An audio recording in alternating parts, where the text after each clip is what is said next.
I think it's pretty likely that I am now live streaming. Hi, my name is Jane, and this is Basic Military Riding Office Hours. This is a thing that we have every Wednesday at 3 o'clock for riders, trainers in the program, training in the program, for them to have questions, but usually they are so well studied and prepared that they answer their own questions. So I don't often have questions from them, but I do have topics. And so it's not really Q&A today, but I am going to bring up a couple topics. The topic, one of the topics is something that we've talked about before. When we did the Sleeping Beauties, I think it was when I was doing the Sleeping Beauties series last summer. Sleeping Beauties is what Major Lindgren called horses that were understimulated, and especially had understimulated hindquarters and didn't go anywhere and seemed like they were deadheads, but really they were just not trained yet. And also frequently blocked by riders that rode with too much tension or even pressure in the body. So then the horses would be labeled as stuck or slow, and really they were just a little bit blocked and dull, which the Sleeping Beauties series livelied them up. And that is a playlist you can find here. But anyway, back to what I was going to say. What this topic is today is that a trainer brought up the idea last week of her knee. She was having trouble explaining to some of her riders who didn't have the best start that were getting their thighs involved with the leg aid. And that is a sure way to either make a tense horse more tense or make a quiet horse seem stuck. Because if a horse is going to use its hindquarters by load bearing, carrying carrying his own mass and that of the rider with his hindquarters, those joints are going to close a little bit. And if those joints are closing by load bearing, it's like a bellows, then the rib cage, the flanks and the rib cage of the horse must have room to expand. So this is why it's very important that trained riders, are completely loose. When you see a very trained, polished rider who's really, really actually good instead of just like internet good, like really actually good one, that rider is actually extremely loose. There's no such thing as core in riding. That rider is super, super loose. And they are, in a way, hanging. They're hanging.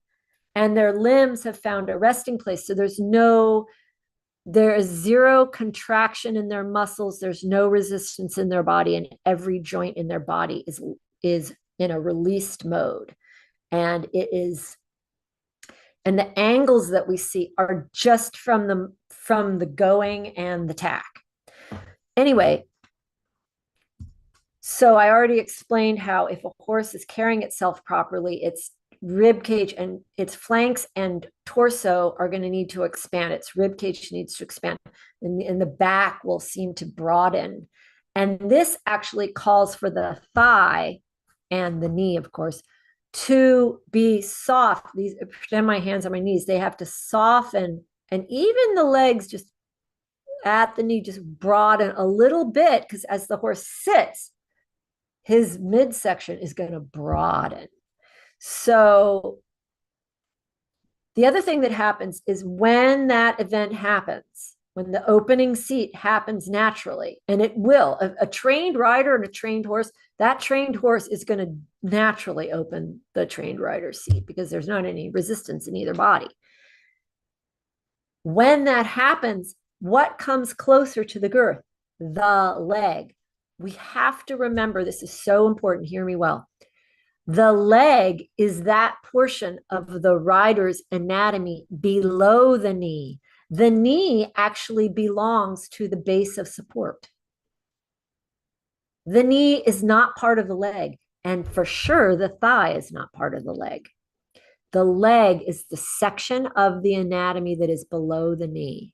And it is especially the section of the anatomy that is below the knee and above the ankle. And that part, that leg, that part of the leg rests at the girth.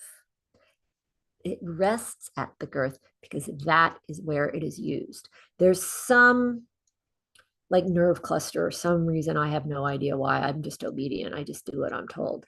But there is some reason why legs, the closer the leg is used to the girth, the more better effect it has on the hindquarters.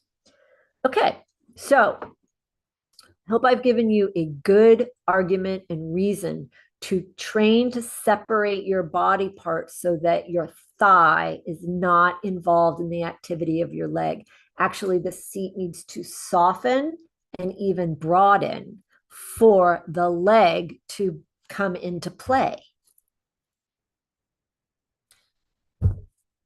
And it will be very difficult to retrain riders who have become accustomed to closing their thighs on the horses. And it's very common, but it's a giant problem.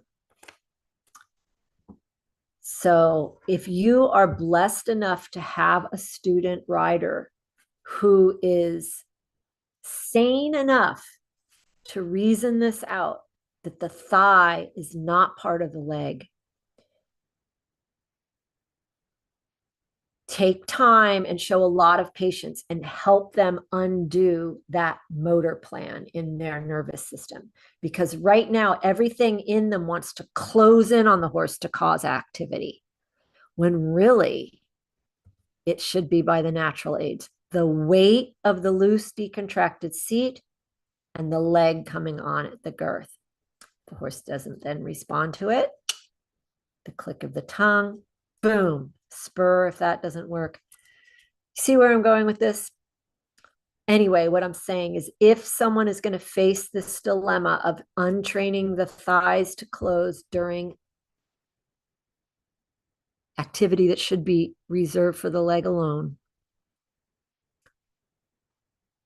acknowledge that it's going to be a hard habit to break, but encourage them that they can.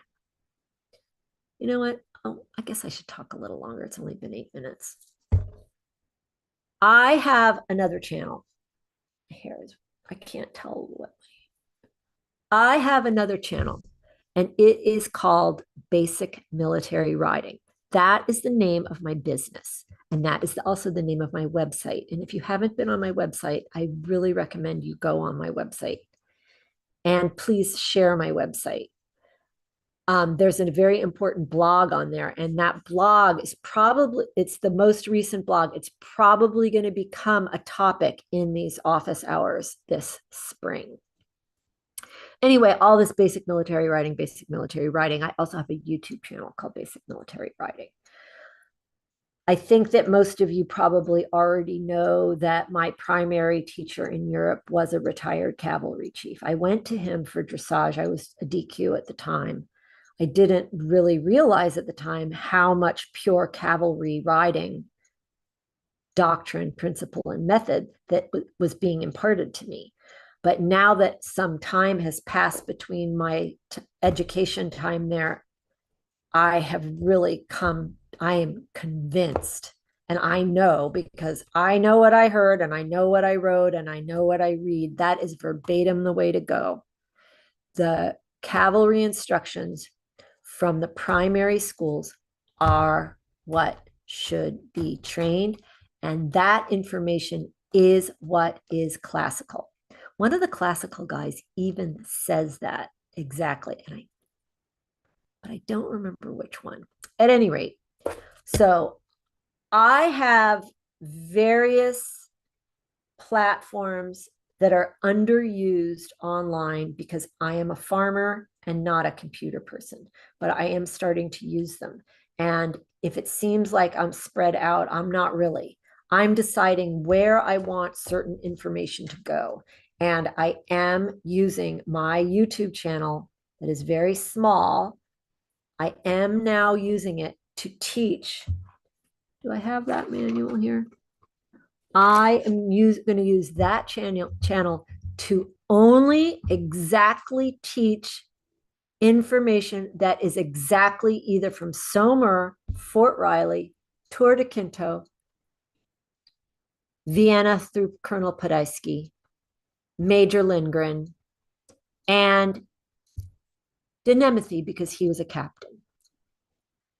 So basic military riding channel. I'll put a link in if I can figure out how to do that.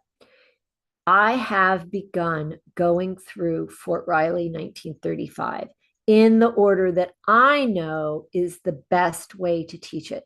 There are going to be some riders that you help and teach that they will want to just have only the military instruction without any dressage kind of language coming in and without any hunter jumper language coming in or without any eventing language. Like they're just going to want to go pure.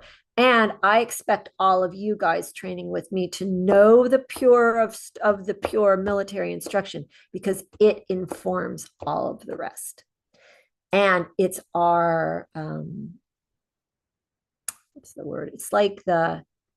It's something that we can prove with because if it doesn't fit, if a method or idea doesn't fit in those foundation creeds, doctrines, principles, then it should be abolished.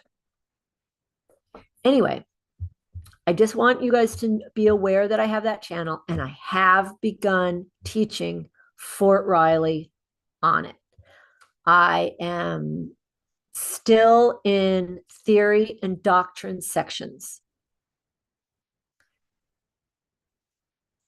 And how do I say this well? So theory and doctrine, which includes mechanics. This is how Conrad Schumacher said it. He said the theory and doctrine is only 10% of a successful program or a successful competent rider. And that 10% will not make you a good rider, but it is an absolutely necessary 10%. It will not make you a good rider, but you are not a finished rider without it. So that is something that I expect from the riders and trainers in this program, that they do know doctrine, principle, theories, and theory.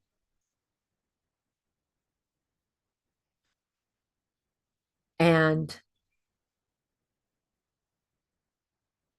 I think that's about it. Be loose on your horse. Have separation of your aids. Make sure your aids aren't contradicting each other and that your aids are successive, never simultaneous. That's from Colonel Dale Taylor, Fort Riley.